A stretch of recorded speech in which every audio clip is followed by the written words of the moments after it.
What is the key to happiness?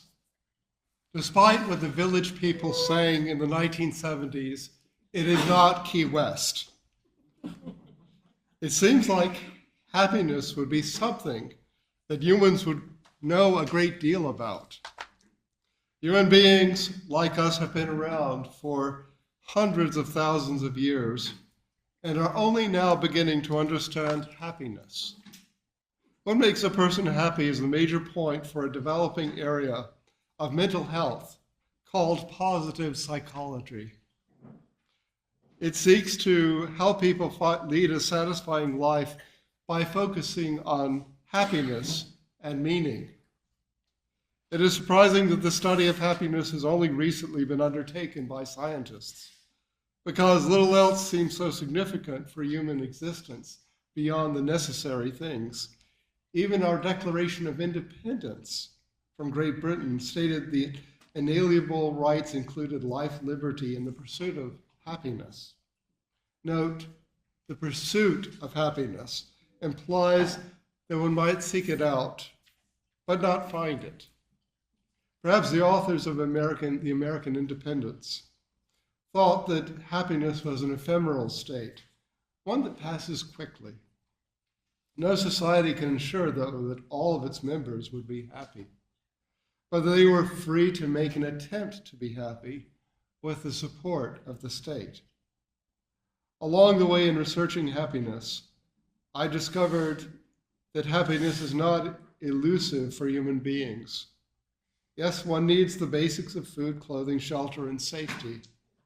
But if those conditions were met, then it is possible to be happy without material things. And that is one of the lessons with happiness. Things do not make one happy. Possessing great treasure or living in elegance do not make a person happy. John Paul Getty was one of the richest Americans of his day. He had an enormous art collection, beautiful estates, wealth beyond the imagination of most of us. Yet it seems that his possessions gave him little happiness.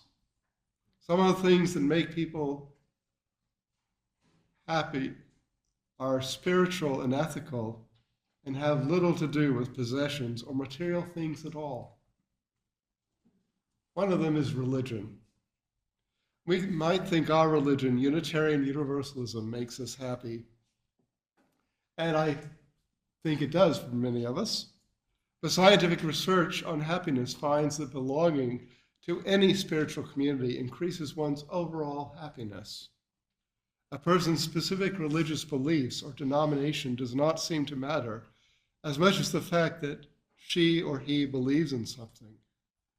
Religion provides a personal testimony, a direction in life, and the sense of purpose contributes to a person's well-being and happiness. Even with the struggles that Unitarian Universalist congregations face, they are still religious communities that give connection to something larger than oneself and a shared language and shared priorities. Unitarian Universalist congregations need to recognize that we do have some shared beliefs that are deeper than the purposes and principles of our association. We believe that human beings are capable of kindness, forgiveness, and mercy. We believe that each person needs to find the spiritual truth in community that speaks to his or her spirit and experience. We believe that the responsibility for making the world a better place resides in our own actions. That's what I think who we are.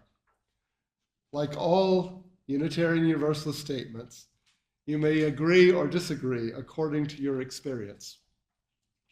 These are not statements of fact necessarily, but they are statements of faith and cannot be objectively proven. In coming to this congregation, we belong to something greater than ourselves, and that might make us happy. Gratitude might also make one happy. Being able to find something to be thankful about tells us something is still good in our lives. Finding gratitude is not always an easy spiritual discipline. Life really is painful. and none of us goes throughout life with some pain. This all speaks to acknowledging our blessings. Yes, you might feel blessed with God, Goddess, evolution, the universe. You exist, and you have this life. We are matter that has the ability to think and to act. We are creatures that live in community and create great art and scientific wonders, marvel at new discoveries, think great thoughts.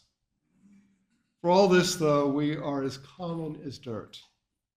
This is meant literally, as all the elements found in soil and other forms of matter are what we are made of. A human being can be reduced to atoms of carbon, iron, hydrogen, oxygen, and many others. There is nothing so extraordinary about us. We are made up of the same things that the rest of the universe is made of. Yet we are not dirt only. We think, we feel, we create. We are blessed to be animate matter that can do these things. We can be grateful for this life under these circumstances in this time. We can be grateful that we are part of something greater than ourselves and that we can contribute to the world something that speaks to our being. This is another aspect of happiness, giving, contributing.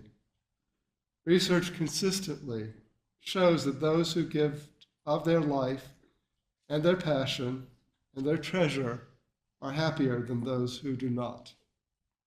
Doing acts of kindness without some sense of personal gain, good things that one does without regard to attention or any other ego-enhancing motive, produces happiness as a byproduct. Acts of giving, whether they be of possessions or time or something else, tend to turn us from ourselves and towards someone else or something greater than ourselves. Giving is also a temporary cure for depression, a mental condition in which one cannot feel much happiness. Many people testify that what lifted them from depression was helping others, whether by volunteering at a homeless shelter, holding the hand of a terminally ill patient, raising funds for charity, or tutoring children from disadvantaged families.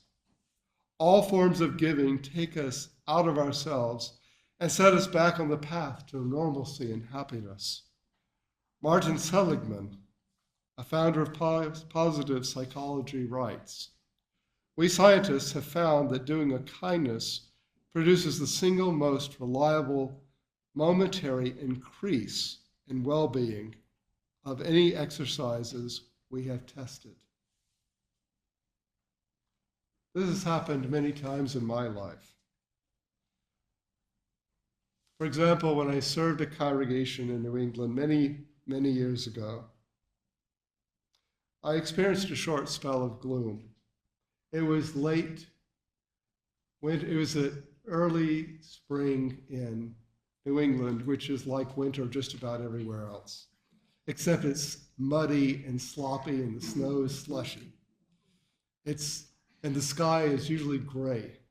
Every now and then there's enough light that comes through the clouds to let you see how awful the landscape is. One afternoon, an elderly member of the congregation showed up at my office. She sat down and told me that she was depressed. She told me that what she was feeling, and I listened empathically. At the end of our time together, she told me that just talking about it made her feel better. I did not tell her then that helping her by actively listening to her had made me feel better too. In helping her, I found purpose. And in purpose and caring and connection, I felt better. Giving, belonging to a religious community, and being mindful and grateful are three of the habits of happy people. Today, as we end the minister-led Sunday services until late August, take notice of the blessings of happiness that this congregation provides. You are blessed to be here. You are blessed to be. You are the product of the stars and the earth. You are the hope of the world. Know that you are blessed to be alive. Know that you are blessed with this existence to share the blessing that you have with others. Our flower ceremony today is a ritual in which we recognize the blessings that we have been given and received this church year. It is a time when we take away something fragile and beautiful, even if we did not bring anything in kind. We recognize that this life is a blessing that we share in community. We are interdependent beings who share and who live and who love. As we engage in the flower ceremony today, and this summer, later on, remember these words by Norbert Schapik. May we remember that one spirit, the spirit of love, unites us, and may we endeavor for a more perfect and more joyful life. So be it. Blessed be. Amen.